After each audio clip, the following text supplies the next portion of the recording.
വാഗ്വിലാസ മഹേന്ദ്ര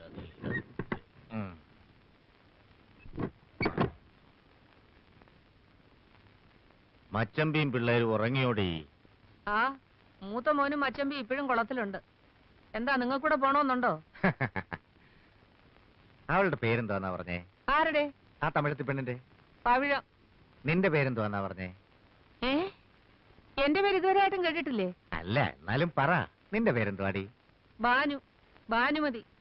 അങ്ങനെ നോക്കുമ്പം പവിഴം എന്ന് പറയുന്നത് അല്പം വില പിടിച്ച പേരല്ലേ? അതെ, ആ കുട്ടിയുടെ ഇച്ചിരി വില പിടിച്ച പേരാ. എന്റെ പേരിന് ഇത്തിരി വില കുറവാ. നാളെ തന്നെ അവളെ ഇവിടുന്ന് പറഞ്ഞു വിടണോ? വയസ്സുകാലത്ത് ഓരോരോ ഇളക്കങ്ങള്.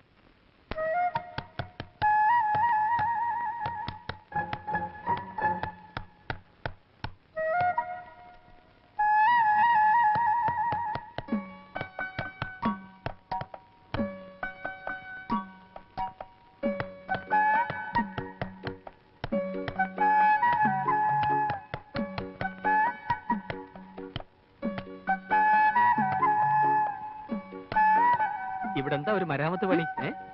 ഇങ്ങനെ ഞാൻ തറയ്ക്കാം. പവിഴം ഇനി അവൾക്കൊരു ആണിയടിക്കാൻ നീ എന്തിനാ ജയകൃഷ്ണ കഷ്ടപ്പെടുന്നത്? ആരെയും കാണാഞ്ഞിട്ട് എന്നെ ഒന്ന് വിളിച്ചോണ്ടാ ഞാൻ ഇങ്ങോട്ട് പോന്നു. അല്ലേ പവിഴം? അമ്മാൻ പോയി കിടന്ന് ഉറങ്ങ്. മാണികത, നീ പോടാ.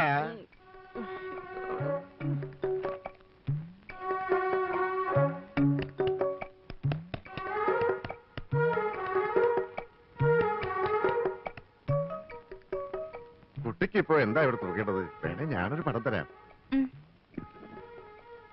ഇതാരാ, മുത്തച്ഛനാ? കടവുൾ. കടവുൾ എപ്പോഴാ ഈ വേഷത്തിൽ ഇറങ്ങിയത്?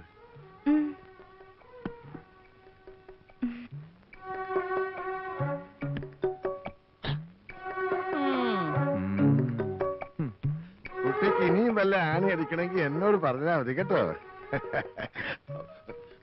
പെങ്ങളെന്താ ഇവിടെ? ആങ്ങളെന്താ ഇവിടെ? ഞാൻ ആണിയുടെ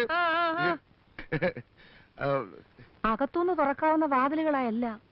ആ സമയത്ത് ആണുങ്ങളെ ഇതിനകത്ത് കണ്ടാൽ അത് നീ തുറന്നു കൊടുത്തിട്ടാണെന്നേ ഞാൻ പറയൂ. 5-6 ആണുങ്ങളുള്ള വീടാ. പേരുദോഷം കേൾപ്പിക്കരുത്. ഭാഷ തമിഴായാലും ശരി, തെലുങ്കായാലും ശരി, കാര്യം മനസ്സിലാക്കാൻ ഒരു പെണ്ണിന് ഭാഷയൊന്നും ആവശ്യമില്ല. ഞാൻ പറയുന്നത് മനസ്സിലാക്കിക്കണം.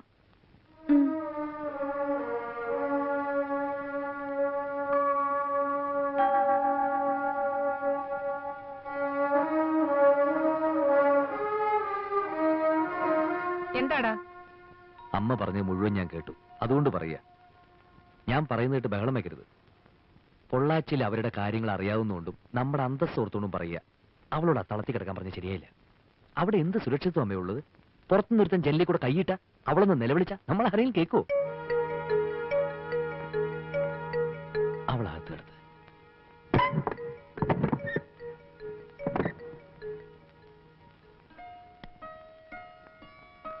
ഇനി നീ ഇതിനകത്ത് കിടന്നു.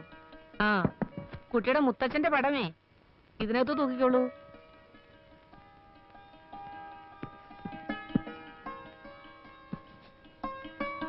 ഇത് നല്ല അടച്ചുറപ്പുള്ള മുറിയാ. പണ്ടങ്ങാണ്ട് അരിയുടെ അച്ഛന്റെ ബന്ധത്തിൽ ആരോ ഇതിനകത്ത് ഒരു കാരണവുമില്ലാതെ തൂങ്ങിച്ചെത്തിട്ടുണ്ട്. അങ്ങനെ കൊണ്ട് ഒരു കുഴപ്പം ഉണ്ടാവില്ല. പേടിയുണ്ടോ? ഉണ്ടെങ്കിൽ പറ. കൂട്ടിന് ആരെങ്കിലും വേണോ? ഞാൻ വന്ന് കിടക്കാം. ഓ, ഞാൻ പറയുന്നതൊന്നും ഈ പെണ്ണിന് മനസ്സിലാവുന്നില്ലെന്ന് തോന്നുന്നു. നീ കഥയും ജനലും ഒക്കെ അടച്ച് കിടന്നുറങ്ങ്.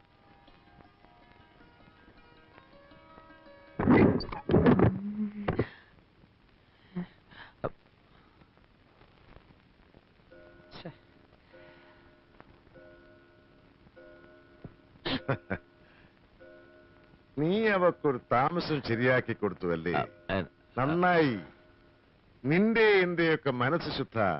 അതുകൊണ്ടാ നമുക്കൊക്കെ ഇങ്ങനെ തോന്നുന്നത്. നന്നായടാ.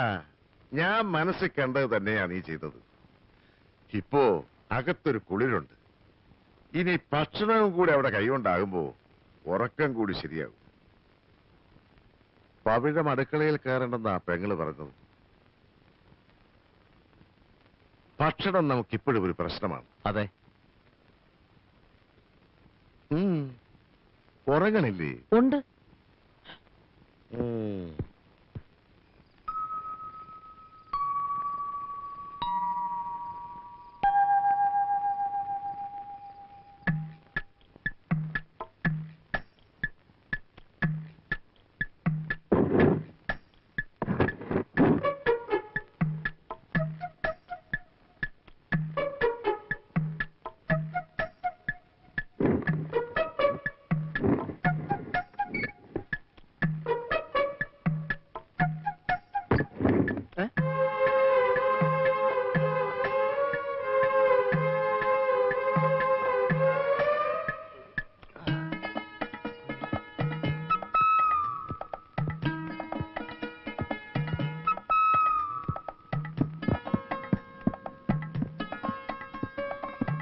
സംസാരിച്ചൊക്കെ നേരമില്ല, പെട്ടെന്ന് പോണം.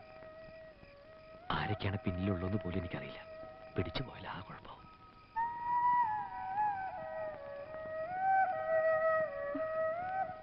സൗഖ്യമാ? എന്തു വന്നാലും ഉറങ്ങുന്നതിന് മുമ്പ് നിന്നെ വന്നൊന്ന് കാണണം എന്നുള്ള വാശിയിലായിരുന്നു. അത് സാധിച്ചല്ലോ, അത് സാധിച്ചല്ലോ. കിടന്നോളൂ. ഞാനങ്ങ് ഗൾഫിലാണെന്ന് വിചാരിച്ചാൽ മതി. സമയം കിട്ടുമ്പോൾ ഇങ്ങനെയൊക്കെ ഒന്ന് കാണാം. പോടി, പോയി പടുത്തിട്ട് തൂക്ക്.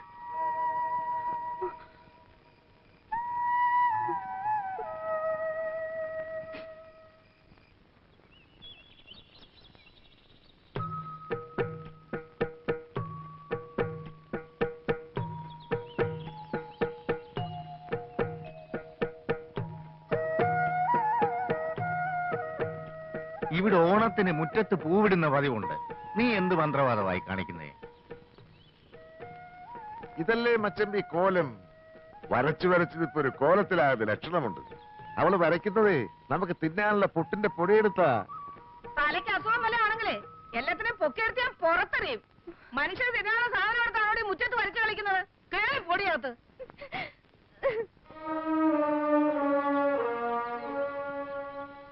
നിങ്ങൾ എന്തോന്നാ വായും പൊളിച്ച് നോക്കി നിൽക്കുന്നത്?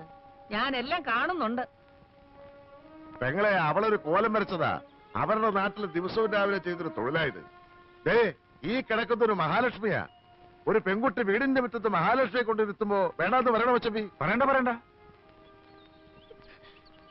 வீடுனா கோலம் போடுறதா வழக்கம். அப்பதான் லட்சுமிகரமா இருக்கும். கோலம் மாவுன்னு நினைச்சுதான் அதை எடுத்தேன். പുട്ട് ചുടാൻ വെച്ചിരുന്ന പൊടിയെടുത്ത് നിന്നോടാരാ കോലം വരയ്ക്കാൻ പറഞ്ഞത്? എന്തെങ്കിലും ചെയ്യണമെന്നുണ്ടെങ്കിൽ എന്നോട് ചോദിച്ചിട്ട് ചെയ്താ പോരെ?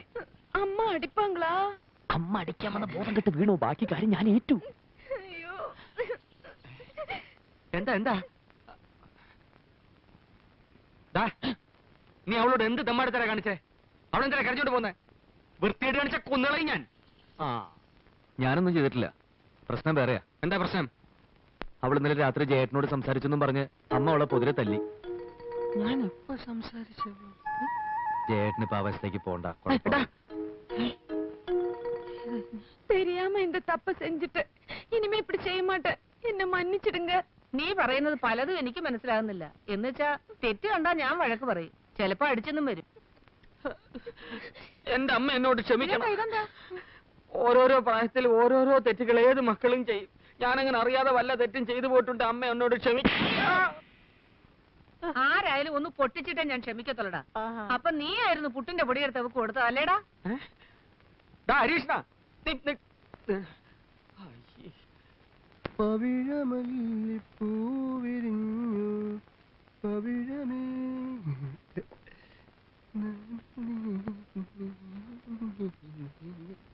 ഹായ്, ഇന്ന് നല്ല സ്റ്റൈലിലാണല്ലോ.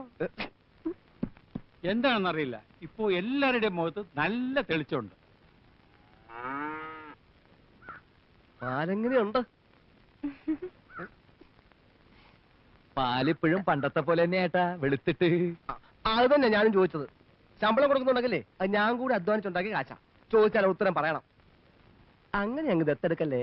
അങ്ങനെ ഉത്തരം കിട്ടണമെങ്കിലേ അവളോട് തമിഴിൽ ചോദിക്കണം. അല്ലെങ്കിൽ അവള് കരുതും വല്ല മന്ദബുദ്ധിക്കാരനുമാണെന്ന്. അതിന്റെ നാണക്കടേ എനിക്കും കൂടാ.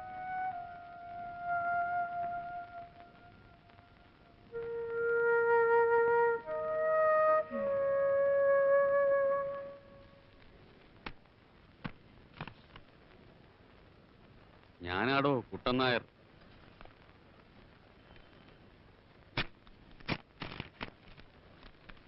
മരുമകൻ അറിയുവാൻ കൗണ്ടർ കുട്ടൻ നായർ എഴുതുന്നത്. അവിടെ പരമാനന്ദമാണെന്ന് പറഞ്ഞ് പവിഴം എഴുതിയ കത്തുമായി പെരിയ കൗണ്ടർ എന്നെ കാണാൻ വന്നിരുന്നു. താൻ ജീവനോടെ ഉണ്ടെന്നും തനിക്ക് സുഖമാണെന്നും ആ കത്തിലൂടെ ഞാൻ മനസ്സിലാക്കി. ഇന്ന് തീയതി 15. അടുത്ത 19 രേവതി നക്ഷത്രത്തിലാണ് തന്റെ ശാന്തി മുഹൂർത്തം. ഓർമ്മയുണ്ടോ? ഇന്ന് എത്ര രമ തീയതി? ഇന്ന് 19 അല്ലേ? ഇന്നെന്റെ ശാന്തി മുഹൂർത്ത. ശാന്തി മുഹൂർത്തോ? അതെന്താ സാറേ? അതൊരു ഭയങ്കര മുഹൂർത്ത. സകലതും തവിട് പൊടിയാക്കുന്നൊരു മുഹൂർത്തം.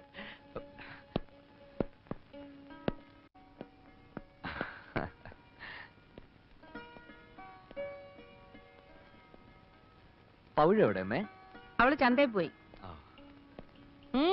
ഇല്ല പിന്നെ അവളെ കാണുന്നുമില്ല, അമ്മ എന്തോ ജോലിയിലുമാണ്. അപ്പൊ ഞാൻ കരുതി ഇനി അവളെ പറഞ്ഞയച്ചിട്ടുണ്ടാവുന്നു. അങ്ങനെ ഇപ്പൊ നിങ്ങൾ എല്ലാരും കൂടെ കൂടി അവളെ എന്റെ അടുത്തൊന്ന് പറഞ്ഞയക്കണ്ട. അവളിപ്പോ എനിക്കൊരു മോളാ, അങ്ങനെ കരുതാനേ പറ്റുന്നുള്ളൂ. എന്നിട്ടും അമ്മ അവളെ ചീത്ത വിളിക്കാറുണ്ടല്ലോ, അതെന്താ? തെറ്റ് കണ്ടാ കൊല്ലും ഞാൻ. മോളാണെന്ന് കരുതിയാലേ ഇച്ചിരി സ്വാതന്ത്ര്യത്തോട് കൊല്ലാമല്ലോ, അതുകൊണ്ടാ. നിനക്ക് നല്ല വിഷമമുണ്ടെന്ന് എനിക്കറിയാം. ഇങ്ങനെ ഒരു ത്രിശങ്ക സ്വർഗത്തിലായിരിക്കും നമ്മുടെ വിവാഹ ജീവിതം എന്ന് നീ കൊണ്ടുവന്ന കുതിരവണ്ടിയിൽ അന്ന് കയറിയിരുന്നപ്പോ ഒരിക്കലും ഞാൻ ഓർത്തിരുന്നില്ല മോളെ. ചിലപ്പോ തോന്നുന്നു സത്യം എല്ലാവരോടും ഒന്ന് തുറന്നു പറഞ്ഞാലോ ഒന്ന്. പിന്നീടുണ്ടാകുന്ന ഭൂകമ്പം ഓർക്കുമ്പോ തൂങ്ങിച്ച തലന്നൂരെ തോന്നും. ജയണ്ണനിക്ക് എങ്കിട്ട ഇപ്പൊ കാതൽ ഏട്ടനാണെന്നൊന്നും ഞാൻ ഓർക്കൂല, കൊല്ലും ഞാൻ അവനെ.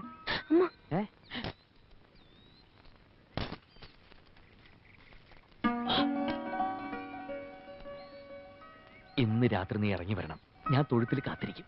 എങ്കെ തൊഴുത്ത് പശു പശു അവിടെ പശുക്കളെ ഉള്ളൂ. ഇത്തിരി മനസമാനത്തോടെ പുല്ല് മിരിച്ച് നമുക്ക് കിടക്കാം. ചിരിക്കണ്ട, ഉണ്ണിയേശുവിന് പുൽത്തൊഴുത്തിൽ ജനിക്കാമെങ്കിലേ നമുക്ക് നമ്മുടെ ശാന്തി മുഹൂർത്തം അവിടെ വെച്ച് തന്നെ ആഘോഷിക്കാം. നീ വാ, ഞാൻ അതിനകത്തുണ്ടാവും.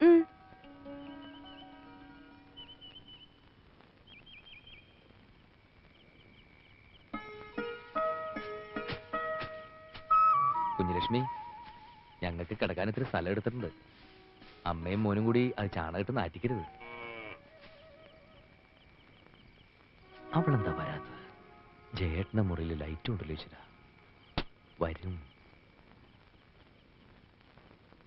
അണ്ണൻ, അക്ക, ചക്ക, തങ്കച്ചി, ഞാൻ ഉണ്ണை விட மாட்டேன், നീ എൻ പുന്നകൈ മന്നൻ. വേലക്കാരിയായിരുന്നാലും നീ എൻ മോഹവല്ലി, വേലക്കാരിയായിരുന്നാലും നീ എൻ മോഹവല്ലി, വേലക്കാരിയായിരുന്നാലും നീ മോഹവല്ലി, വേലക്കാരിയായിരുന്നാലും നീ മോഹവല്ലി.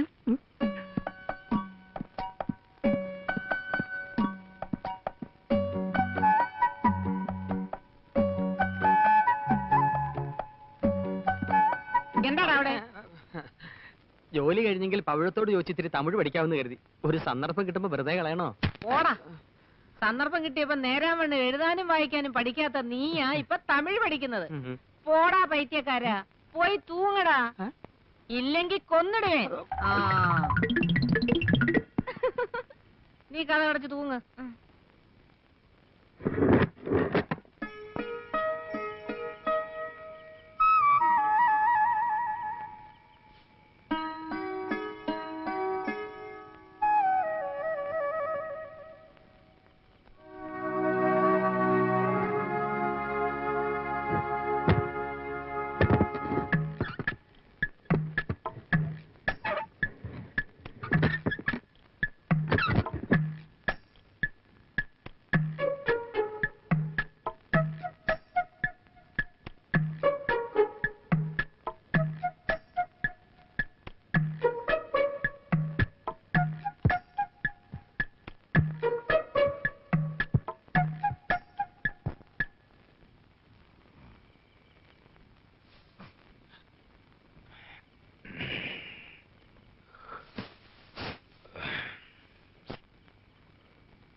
ഇവിടെ എങ്ങാണ്ടാണല്ലോ വീണത്.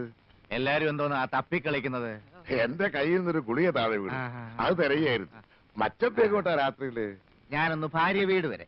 ഓ ഗോപികൃഷ്ണ, എന്തോ പറമ്പിൽ നെല്ലിക്കായത്തുണ്ട്, 3 ചാക്ക് കിട്ടുവോ? 2.5 ചാക്കേ പറിച്ചോളച്ചാ. കുറച്ചുകൂടെ പറിക്കേ. എല്ലാറ്റിനും തലേ തളം വെക്കേണ്ട നേരമായി. മച്ചമ്പി,